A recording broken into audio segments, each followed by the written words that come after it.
Anti-Afro Svengalis. Okay, smoke. The smoke god. As you stated, there isn't enough respect put on your name. In fact, there isn't enough respect in these YouTube streets for much of anyone. So yeah, I'm going to comply with your request and put respect on your name. And I'm also going to put respect on Mrs. Smoke God's name. I don't want to make any excuses or minimize the fact that I came, I think, firmly in that last video for your husband, but allow me the privilege of saying I have given your husband a lot more respect than the females who deserted him like rats off a sinking ship. Now, Smoke, I'm going to make it very clear. You can ask anyone who knows me. I said it right when it happened. You were done dirty. You were done dog dirty. You were stabbed in the back. You were treated in a way like you never should have been treated. What they did to you never should have been done. And I'm going to get into that because there's meaning behind that. And I still believe that no matter what you say about me, no matter what you say about my dear friends, including Rev G, you were done dog dirty and still are being done dog dirty. It's true. I'm not denying that. I have to also make the statement right from the start. You mentioned a person's name several times in association with your alleged, claim that this person showed your child's photo. I didn't see the incident, but my reaction was to you stating that according to this person, Rev G was involved. The person who you claim has this picture is an individual who I can't even reference by name. And that is through an agreement with law enforcement. I probably should not go into much more detail. So if you look around like you say you have, you look at all the videos, you will notice that no anti-fraud warrior mentions this person's name. And that's by design, to cooperate with a process that we're just going to just skate over and not have anything to do with because there's no point to it. And I also want to tell you something I think is important for you to know. There have been a few times I've heard you make some claims about an address and doxing. Law enforcement looked into that and your claims have no merit. But what happened, there was fallout from those claims. And there were repercussions from a person reacting to something that is false. And that fallout continues to impact that person. That's not impacting me. So people want to run their mouths and make claims trying to target me, and it backfires. That's not my issue. I'm not the person under scrutiny. But I do want to say this, Smoke. I don't know if this is your intent. You're just giving your opinion. There is nobody on this earth that's going to ever make me feel guilty for involving law enforcement if my life is threatened. And law enforcement took these threats very seriously. And you mentioned something about Grandmaster Jay. I didn't tell Grandmaster Jay to make threats on the internet. He did, and he's facing 26 years, and I covered the case. Okay. Whoop-de-doo. I've been interested in the justice system since 8. You want to what? String me up for that? So what? It doesn't matter. I'm going to cover cases. I'm going to talk about the justice system. And it doesn't matter who issues threats to me. I will never tolerate that, ever. And no guilt will ever be heaped upon me for protecting myself and my rights. Now, you are correct. Your child is your responsibility. Who's arguing that? No one's arguing the point. But how many times have we said, if I were in that situation, X, Y, Z? And I'm saying that if somebody ever accused me of harming a child or placing a child at risk, I am going to call the authorities and demand they investigate to put myself in front of the situation and clear myself. I will never let somebody put me in a situation where they're falsely accusing me of harming anybody's child. I don't care whose child it is. And that is my right to clear my name. People try to hold people hostage with the legal system, and I will never allow anyone to do that to me either. But I do want to tell you this. You gave a chronology of situations involving Glorion Murray, and you mentioned text messages. I'm not sure if you meant to say emails. I'm not sure. But you said text messages. I don't have Glorion Murray's phone number. I've never had a phone conversation with her. We are not friends. We were never close. She received a limited number of emails. Someone that she associates with received a fewer number more, but they had nothing to do with what you're talking about that you claimed.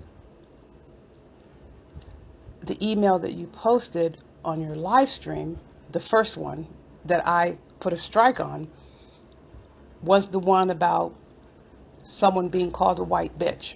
Smoke, I apologize because I must have missed something.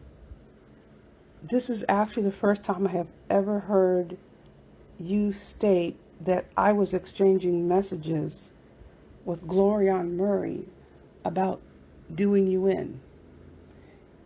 And I hate to insult you, but I'm not even going to entertain that. It's ridiculous.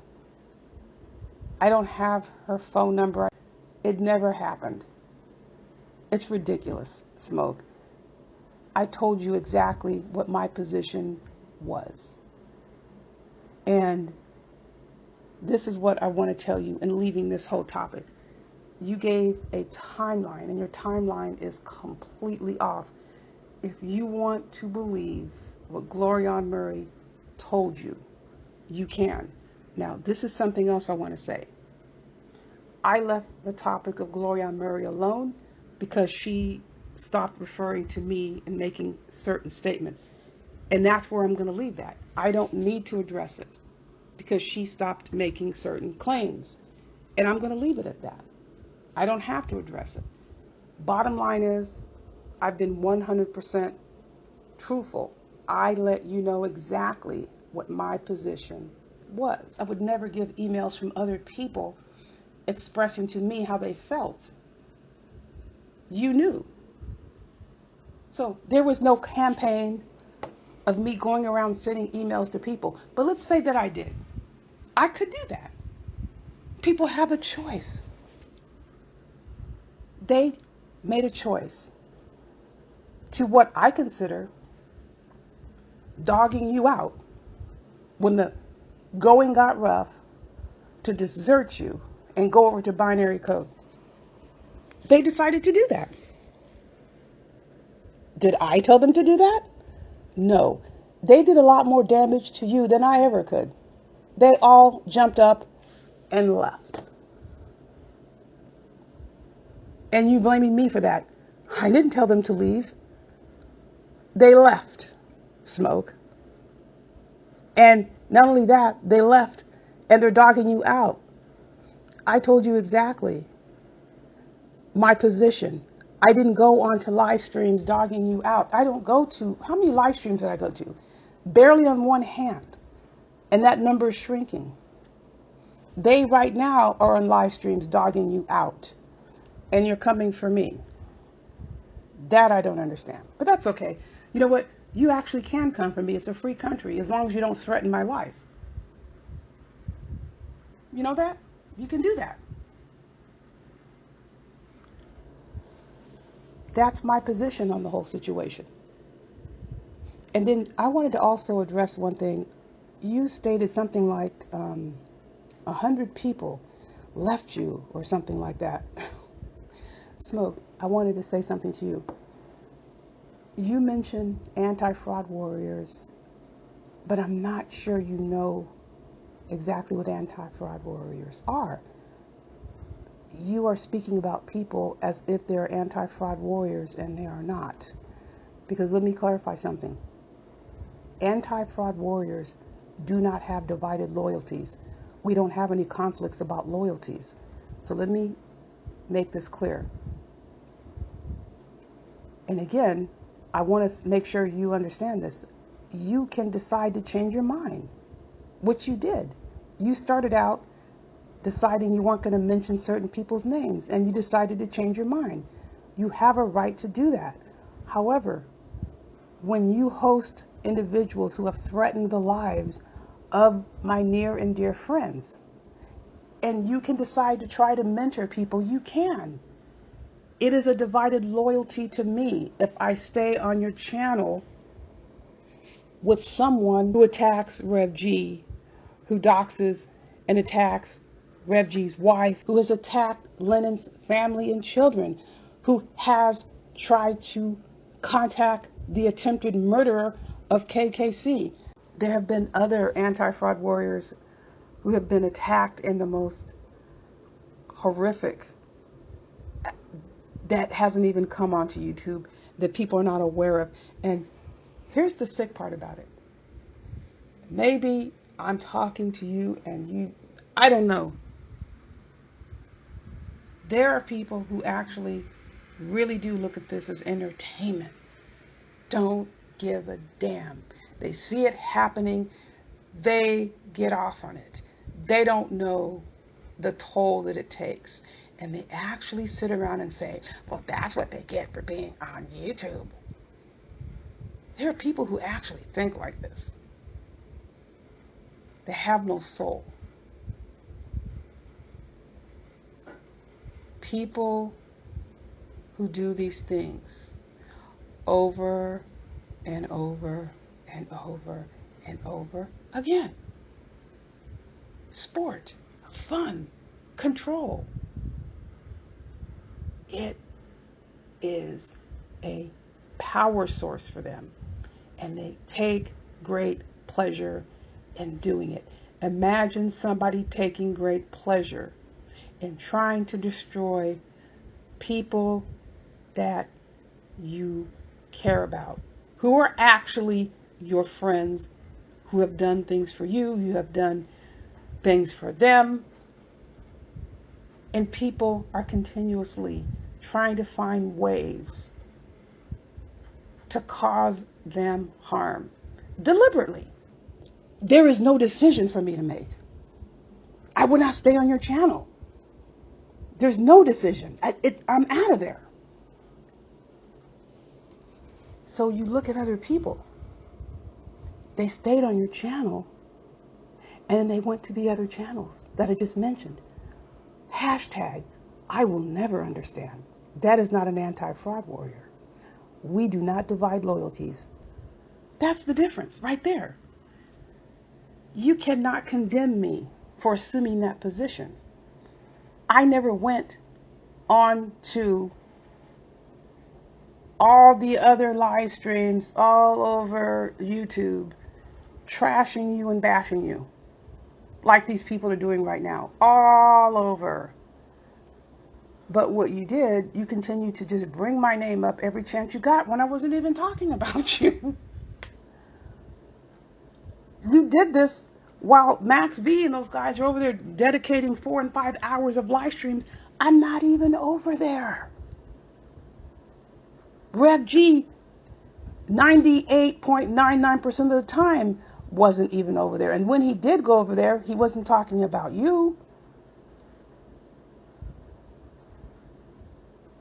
I would get these messages that You were saying things about me. People send them to me. I'm like, why? I'm not even saying anything about you. I'm in so few live streams. And I want to just address Rev G for a second. Yes, Rev G is a grown man.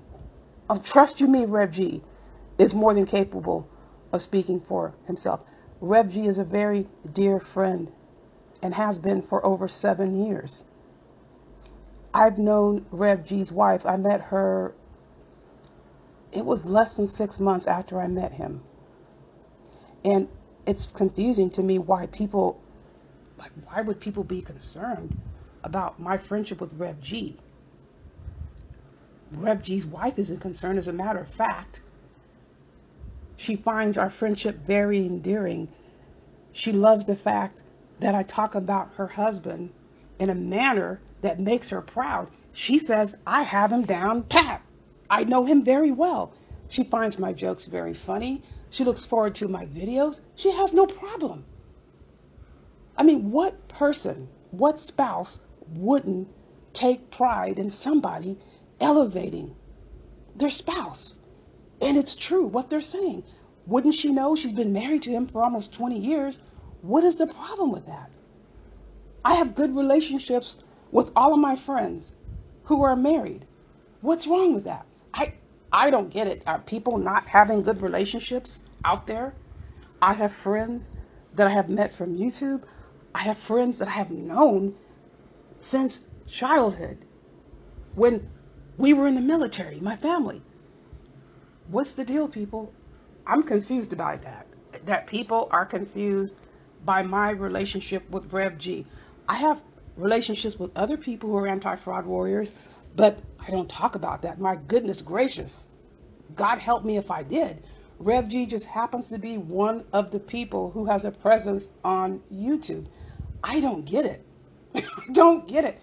Now, Smoke, and I hate to have to say this, I would die if I befriended you and you talked about me the way you have some of these ladies. I mean, it's only natural if people interact over the course of 7 years. Obviously, they're going to share personal information. Never has Rev G ever shared personal information that I've given them about myself. Same goes for the other anti-fraud warriors have shared personal information about themselves. None of us have ever heard any of this information appear on YouTube. But come on, Smoke. The stuff that has come out, come on. It's pretty bad. And so I'm just trying to figure out, you are saddling Rev G with this bad character label. And I don't think that's fair. What personal business of anybody's has Rev G put out on YouTube? Like, you put that stuff out there on video. Like, you record videos and put it out there. Do you think that's fair? That you saddle Rev G with a bad character label when you're telling people's personal business? I don't think that's a fair comparison, because what you were doing, you are elevating yourself above him. And I don't think anybody should be elevating themselves or comparing themselves in terms of they're better. But that's what you continue to do. I don't think those comparisons are valid. There are things that you stated about Rev G, and I have to question the reason that you would say them other than to be cruel. Like you said about Rev G, that he was a bad reverend. A bad reverend. And I'm saying, what would be the reason that you would say that? Because out of all the anti-fraud warriors, the most frequent experience comes with Rev G. It's people making the statement that they have disclosed something to Rev G. Like, they'll mention it to me. Something has happened. And this is over the course of 7 years, something that's not pleasant, something very painful. And they'll mention it just in passing. And then during the course of the conversation, I'm not really asking them, just listening. They mention that they have spoken to Rev G about it. And it appears it's been an ongoing conversation. Do you know, never in 7 years has Rev G ever brought it up to me. Ever. And of course, I'd never go to Rev G and say, hey, Rev G, so-and-so told me about this. Give me more information. So how can you say he's a bad reverend? Isn't a reverend a person who holds confidence?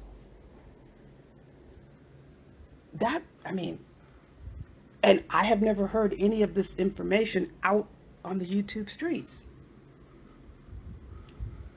And one thing I want to tell you, out of all those people who dogged you out, and I think, again, I don't even care about any dumb text messages, sex. I don't care. To me, that was the most ridiculous thing I have ever heard. Somebody coming up on a married man and going over on a live stream laughing about, I can't comprehend that. I can't comprehend it. No matter what you have said about Rev G, if you asked him for help today, if you stood up and asked for help, guess who would be the first person who would come up and help you? Rev G. And I'm not saying you have to accept it. None of those people over there would give a damn about you. He cares about people because that's the way he is. None of those people ever cared about you. They were using you. Binary castaway code doesn't care about you either. He swooped down and stole. And he's over there talking about you like a dog. He never cared about you either. Okay? And you're targeting Rev G, the only person who would ever come forward. I have to admit that stole and stealing probably is not the best terminology to use, because people do indeed have a right to go wherever they want to go. Absolutely, though, your effort was hijacked, and it was low down, and it was dirty. I'm acknowledging that, but we had nothing to do with that. Rev G had nothing to do with that. So calling him an instigator, perhaps we have two different definitions of instigator. Going into a live stream, which relatively limited times overall, you will see him going into a live stream, is to correct information. It's to challenge inaccuracies. It's not sinister. It's not to cause trouble. It's to correct information. And comparatively speaking, it's relatively rare that you'll see Rev G. And you don't see me at all in these live streams. And I have to actually challenge you, Smoke. I don't know how that information came to you. If that person was speaking on a video, that's one thing. But if you just received the information, you decided to put it out there, adding Rev G, and you have to decide in your mind that the information was accurate, that they were collaborating.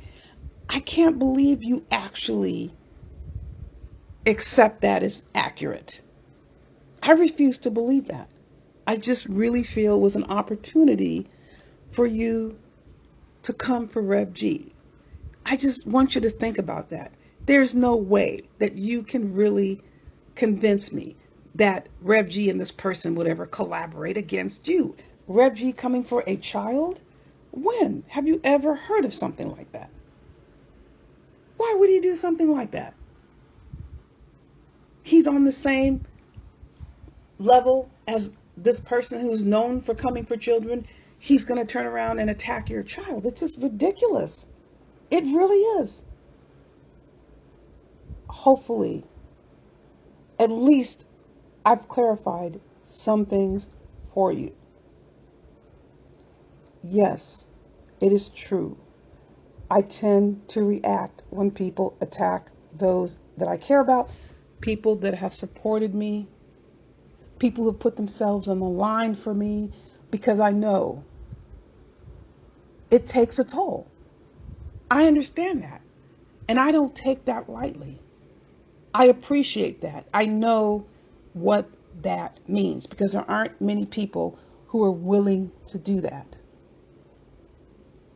Now, I'm going to be moving on. I've got a lot of things I'm going to be doing. I have a lot of content to offer. I'm not looking to please the world. I have people who support what I do. I appreciate that. And I'm going to continue to deliver content that they want to hear. In the meantime, never forget to heed the warning. Buyer beware.